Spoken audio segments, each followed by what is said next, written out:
नमस्कार लिसनर्स, मैं आप सभी का स्वागत करती हूँ अपने चैनल डिवाइन हरि पर।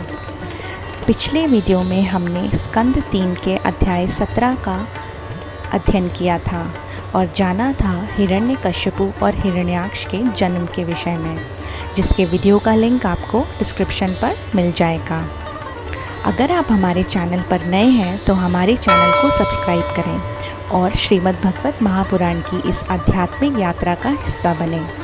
तो चलते हैं हम अपने अगले अध्याय की ओर। ओम नमो भगवते वासुदेवाय। श्रीमद् भगवत महापुराण स्कंद 3 अध्याय 18 हिरण्याक्ष के साथ वराह भगवान का युद्ध। श्री मैत्रेय जी ने कहा, तात, वरुण जी की यह बात सुनकर वह मंदोमद दैत्य बड़ा ही प्रसन्न हुआ। उसने उनके इस कथन पर कि तू उनके हाथ से मारा जाएगा कुछ भी ध्यान नहीं दिया और चट नारद जी से श्री हरि का पता लगाकर रसातल में पहुंच गया। वहां उसने विश्व विजयी वराह भगवान को अपनी दाढ़ों की नोक पर पृथ्वी को ऊपर की ओर ले जाते हुए देखा। वे अपने लाल लाल चमकीले नेत्रों से उसके तेज को हरे लेते थे। उन्हें देखकर वह खिलखिलाकर हंस पड़ा और बोला, अरे ये जंगली पुरुष यहाँ जल में कहाँ से आ गया? फिर वराह भगवान ने उसका उत्तर दिया, अरे नासमझ, इधर आ, इस पृथ्वी को छोड़ दे। इसे विश्व विधाता ब्रह्मा जी ने हम रसातल वासियों के हवाले कर दिया है। तब हिरण्याक्ष ने बोला, रे सूकर रूपधारी सुराधम, मेरे देखते देखते तू इसे लेकर कुशल पूर्वक नहीं जा सकता। तू माया से लुक छिपकर ही दैत्यों को जीत लेता और मार डालता है। क्या इसी से हमारे शत्रुओं ने हमारा नाश करने के लिए तुझे पाला है? मूढ़, तेरा बल तो योग माया ही है और कोई पुरुषार्थ तुझ में थोड़ी ना है। आज तुझे समाप्त करके मैं अपने बंधुओं का शोक ही दूर कर दूंगा। जब मेरे हाथ से छूटी हुई गदा के प्रहार से तेरा सिर फट जाएगा तब तू मारा जाएगा। तब तेरी आराधना करने वाले जो देवता और ऋषि हैं वे सब भी जड़ कटे हुए वृक्षों की भांति स्वयं ही नष्ट हो जाएंगे। हिरण्याक्ष भगवान को दुर्वचन बाणों से छेदे जा रहा था, परंतु उन्होंने दांत की नोक पर स्थित पृथ्वी को भयभीत देकर वह चोट सह ली थी तथा जल से उसी प्रकार बाहर निकल आए जैसे ग्राह की चोट खाकर हथनी सहित गजराज। जब उसकी चुनौती का कोई उत्तर ना देकर वे जल से बाहर आने लगे, तब ग्राह जैसा गज का पीछा करता है उसी प्रकार पीले केश और तीखी दाढ़ों वाले उस दैत्य ने उनका पीछा किया तथा वज्र के समान कड़कड़ाकर वह कहने लगा, तुझे भागने में लज्जा नहीं आती? सच है, असत पुरुषों के लिए कौन सा काम न करने योग्य है। भगवान ने पृथ्वी को ले जाकर जल के ऊपर स्थान में स्थित कर दिया और उसमें अपनी आधार शक्ति का संचार किया। उस समय हिरण्याक्ष के सामने ही ब्रह्मा जी ने उनकी स्तुति की और देवताओं ने फूल बरसाए। तब श्री हरि ने बड़ी भारी गदा लिए अपने पीछे आ रहे हिरण्याक्ष से, जो सोने के आभूषण और अद्भुत कवच धारण किए था तथा अपने कटु वाक्यों से उन्हें चोट पहुंचा रहा था, अत्यंत क्रोधपूर्वक हंसते हुए कहा। श्री वराह भगवान ने कहा, अरे सचमुच ही हम जंगली जीव हैं जो तुझ जैसे ग्राम सिंहों को ढूंढते फिरते हैं। दुष्ट वीर पुरुष तुझ जैसे मृत्युपाश में बंधे हुए अभागे जीवों की तरफ ध्यान भी नहीं देते। हाँ, हम रसातल वासियों की धरोहर चुरा कर और लज्जा छोड़कर तेरी गदा के भय से यहाँ भाग आए हैं। हम में ऐसी सामर्थ्य ही कहाँ है कि तेरे जैसे अद्वितीय वीर के सामने युद्ध में ठहर सकें।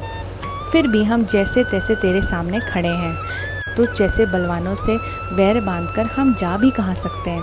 तू पैदल वीरों का सरदार है, इसीलिए अब निशंक होकर उधेड़ बुन छोड़कर हमारा अनिष्ट करने का प्रयत्न कर और हमें मार कर अपने भाई बंधुओं के आंसू पोंछ। इसमें देर ना कर।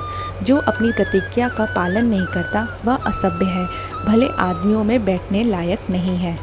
मैत्रेय जी ने कहा, विदुर, जब भगवान ने रोष से उस दैत्य का इस प्रकार खूब उपहास और तिरस्कार किया, तब वह पकड़कर खौलाए जाते हुए सर्प के समान क्रोध से तिलमिला उठा।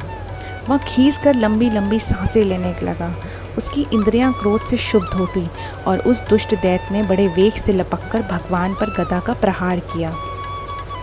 किंतु भगवान ने अपनी छाती पर चलाई हुई शत्रु की गदा के प्रहार को कुछ टेढ़े होकर बचा लिया, ठीक वैसे ही जैसे योग सिद्ध पुरुष मृत्यु के आक्रमण से अपने आप को बचा लेते हैं। फिर जब वह क्रोध से होठ चबाता हुआ अपनी गदा लेकर बार बार घुमाने लगा, तब श्रीहरि कुपित होकर बड़े वेग से उसकी ओर झपटे। सौम्य स्वभाव विदुर जी, जब प्रभु ने शत्रु की दाई भाव पर गदा की चोट की, किंतु गदा युद्ध में कुशल हिरण्याक्ष ने उसे बीच में ही अपनी गदा पर ले लिया। इस प्रकार श्री हरि और हिरण्याक्ष एक दूसरे को जीतने की इच्छा से अत्यंत क्रोध में होकर आपस में अपनी भारी भारी गदाओं से प्रहार करने लगे। उस समय उन दोनों में ही जीतने की होड़ लगी हुई थी। दोनों के ही अंग गदाओं की चोट से घायल हो गए थे। अपने अंगों के घाव से बहने वाले रुधिर की गंध से दोनों का ही क्रोध और भी बढ़ गया था। वे दोनों ही तरह तरह के पैतरे बदल रहे थे। इस प्रकार गौ के लिए आपस में लड़ने वाले दो सांडों के समान उन दोनों में एक दूसरे को जीतने की इच्छा से बड़ा भयंकर युद्ध हुआ। विदुर जी, जब इस प्रकार हिरण्याक्ष और माया से वराह रूप धारण करने वाले भगवान यज्ञ मूर्ति पृथ्वी के लिए द्वेष बांधकर युद्ध करने लगे, तब उसे देखने के लिए वहाँ ऋषियों सहित ब्रह्मा जी भी आ गए। वे हजारों ऋषियों से घिरे हुए थे। जब उन्होंने देखा कि वह दैत्य बड़ा शूरवीर है, उसमें भय का नाम भी नहीं है, वह मुकाबला करने में भी समर्थ है और उसके पराक्रम को चूर्ण करना बड़ा ही कठिन काम है, तब वे भगवान आदि सुकर रूप नारायण ने इस प्रकार कहा। श्री ब्रह्मा जी ने कहा, देव, मुझसे वर पाकर ये दुष्ट दैत्य बड़ा प्रबल हो गया है। इस समय ये आपके चरणों की शरण में रहने वाले देवताओं, ब्राह्मणों, गौं तथा अन्य निरपराध जीवों को बहुत ही हानि पहुंचाने वाला है, दुखदायी और भयप्रद हो रहा है।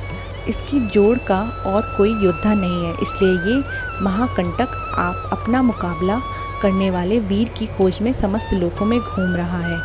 ये दुष्ट बड़ा ही मायावी, घमंडी और निरंकुश है। इव अच्युत, जब तक ये दारुण दैत्य अपनी बल वृद्धि की वेला को पाकर प्रबल हो, उससे पहले ही आप अपनी योग माया को स्वीकार करके इस पापी को मार डालिए।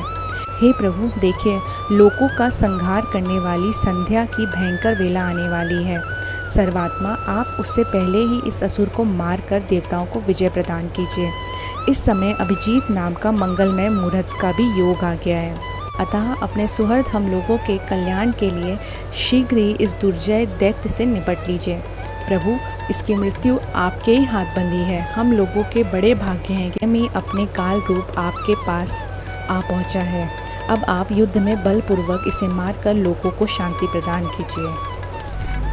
इस प्रकार हमारा अध्याय 18 यहाँ समाप्त होता है। अगर आपको हमारा ये वीडियो पसंद आया हो तो हमारे वीडियो को लाइक करें और शेयर करें। धन्यवाद। जय श्री हरि।